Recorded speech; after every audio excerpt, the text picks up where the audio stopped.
Assalamualaikum warahmatullahi wabarakatuh. Saifuddin dari kelas 3B D4 Teknologi Kimia Industri dengan NIM 20414200047. Nah, di sini saya akan membahas untuk permasalahan pada buku Gian Koplis di problem 11.41. Nah, di sini untuk soalnya sendiri yaitu mengenai distilasi dengan menggunakan metode Mekeptil. Suatu kolom distilasi diumpankan sebanyak 100 kg mol per jam untuk campuran 50% mol benzen dan juga 50% mol toluen pada tekanan 101,32 kPa absolut. Kemudian feed yang diumpankan berupa liquid pada titik didihnya. Distilat yang terbentuk mengandung 90% mol benzen dan juga bottom yang terbentuk mengandung 10% mol benzen. Reflux rasio yang digunakan adalah 4,52 banding 1. Nah, untuk permasalahannya sendiri yaitu hitung molar flow rate kilogram mol per jam untuk distilat, kilogram mol per jam untuk bottom, dan juga jumlah tray theoretical yang dibutuhkan dengan menggunakan Mekeptil. Nah, untuk menyelesaikan permasalahan tersebut, pertama kita cari dulu untuk data kesetimbangan pada benzen dan toluen.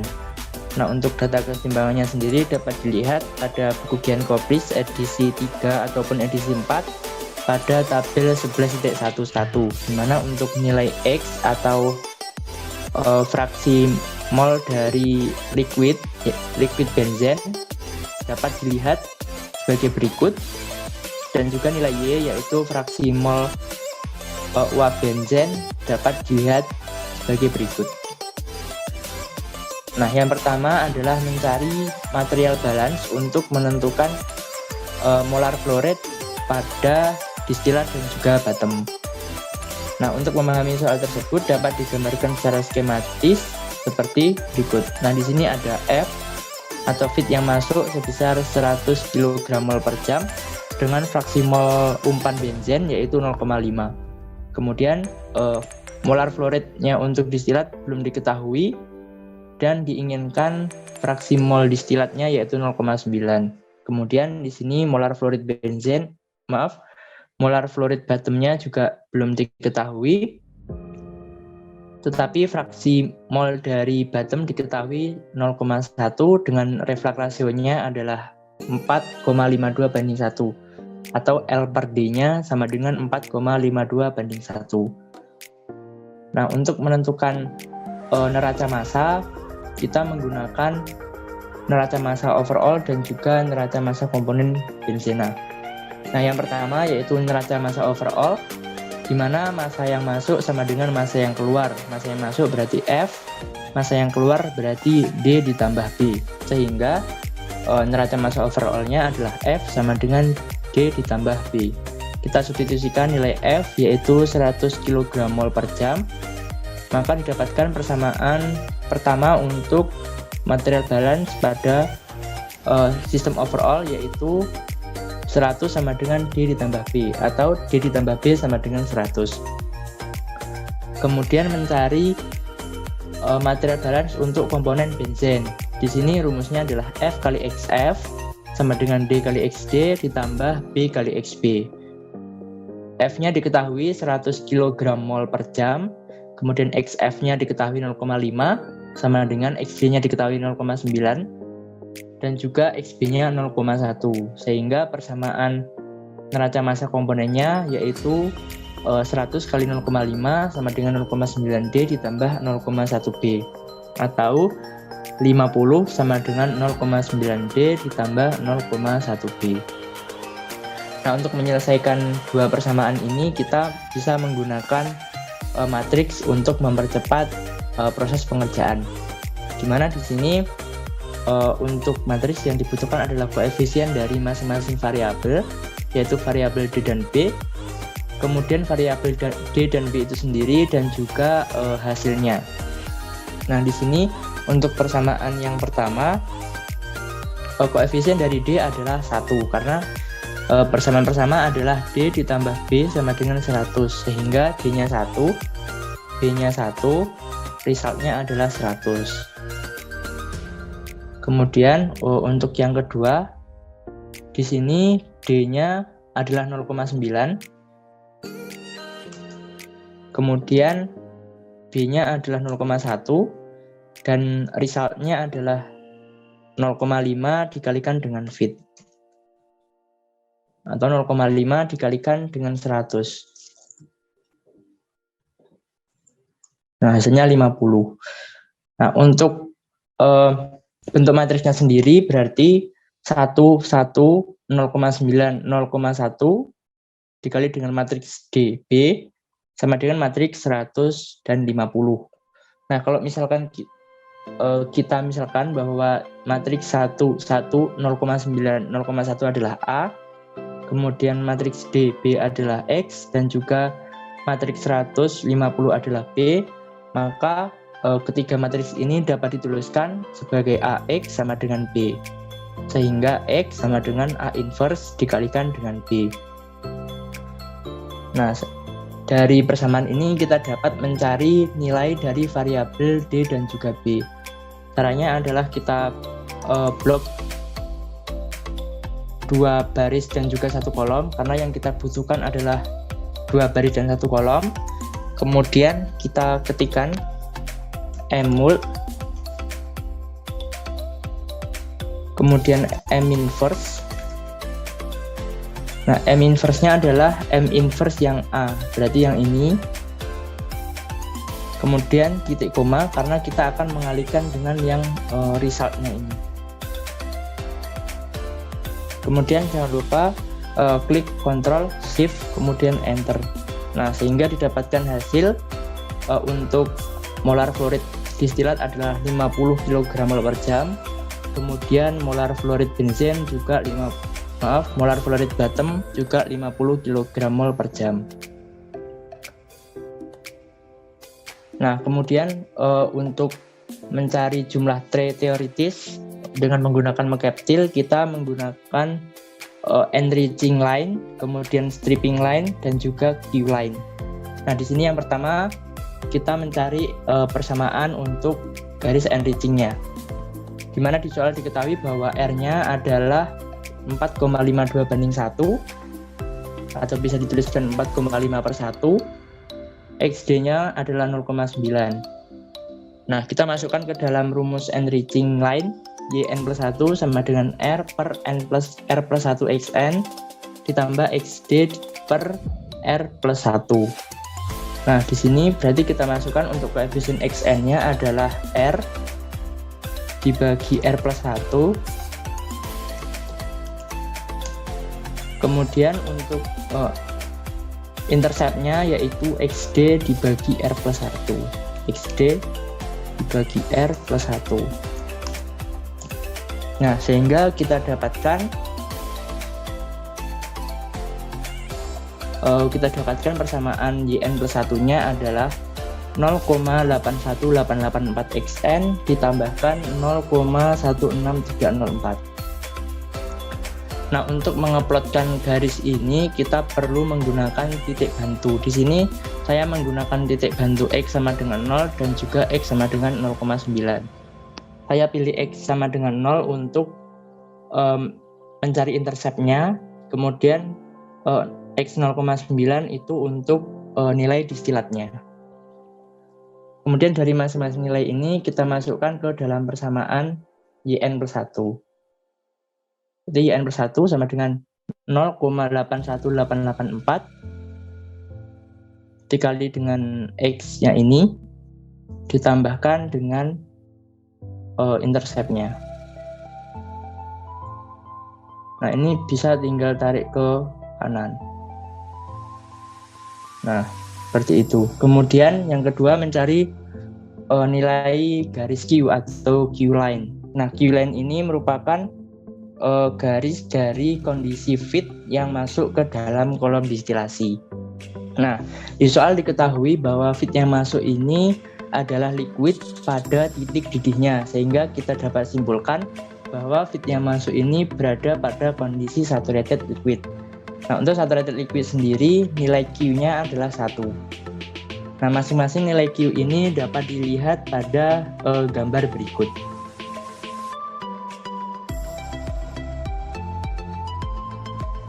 Nah, di sini kita masukkan nilai Q sama dengan 1 ke persamaan slope dari Q line, di mana slope dari Q line adalah Q per Q min 1.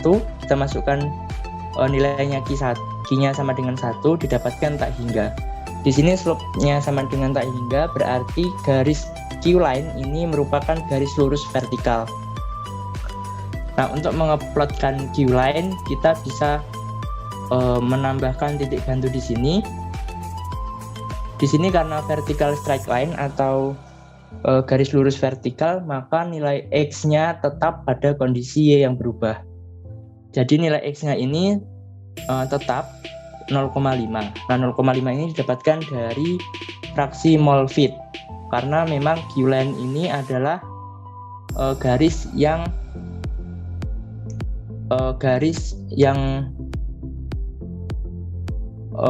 menunjukkan keadaan dari fit itu sendiri. Kemudian saya masukkan Y-nya adalah 0,5 dan juga 0,75. Di sini saya masukkan 0,5 karena nantinya pada grafik akan ada garis 45 derajat atau X sama dengan Y. Kemudian di sini saya masukkan 0,75 agar nilai Q line yang dihasilkan nanti tidak terlalu panjang. Nah, selanjutnya di sini adalah menentukan number of theoretical trace yang dibutuhkan dengan metode Mengkapsil.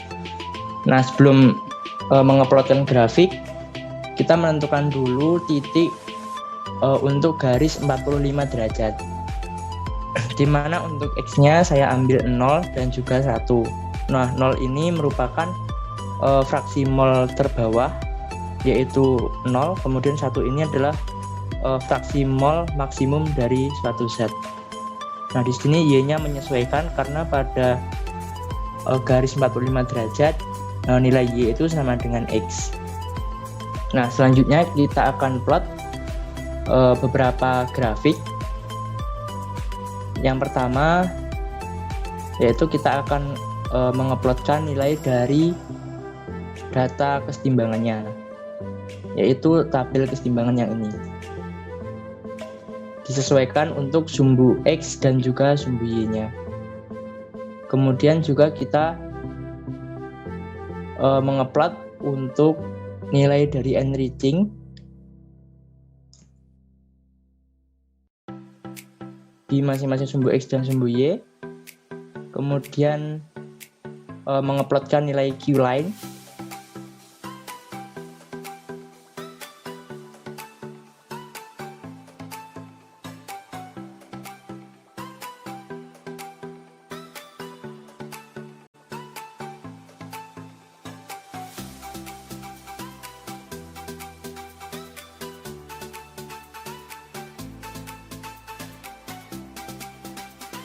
Kemudian mengeplotkan nilai 45 derajat line.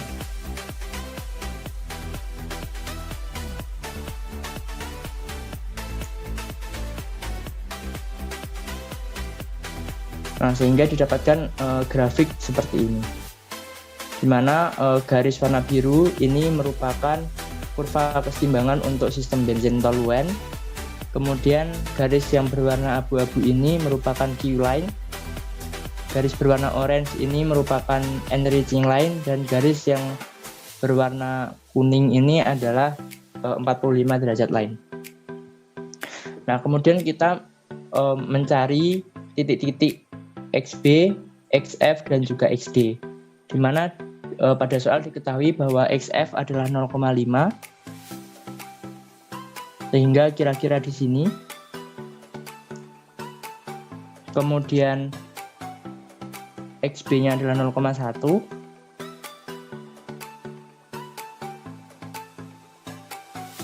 Dan juga XD-nya adalah 0,9.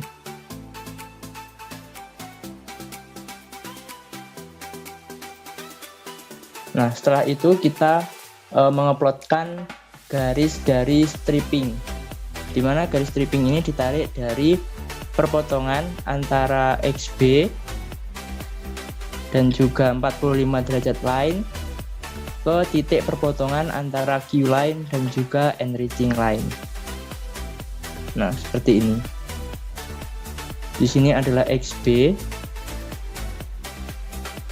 ini adalah XD, dan yang ini adalah XF.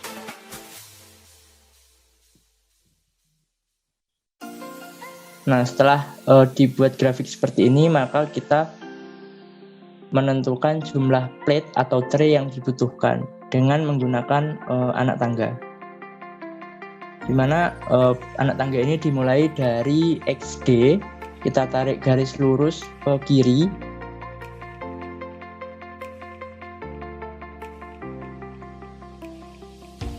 Kemudian kita tarik vertikal ke bawah sampai menyentuh pada garis stripping. Sampai menyentuh pada garis enriching. Nah, titik potong antara garis vertikal dan juga titik enriching, garis enriching ini kita buat garis lurus ke kiri sampai menabrak kurva kesetimbangan. Nah, ini dilakukan terus-menerus sampai bagian stripping line.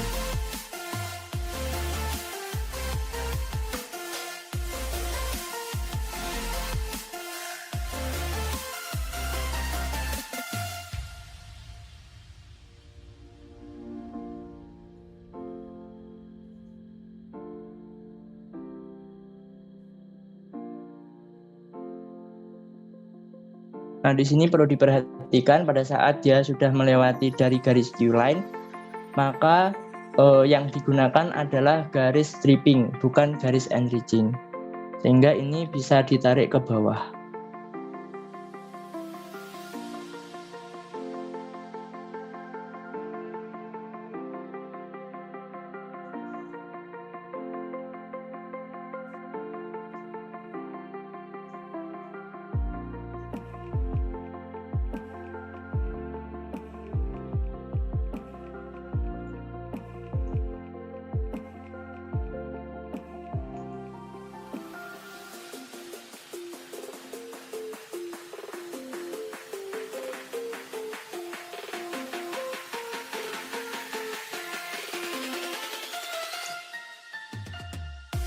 Nah, pembuatan anak tangga ini dibuat sampai setidaknya menyentuh dari nilai dari XB.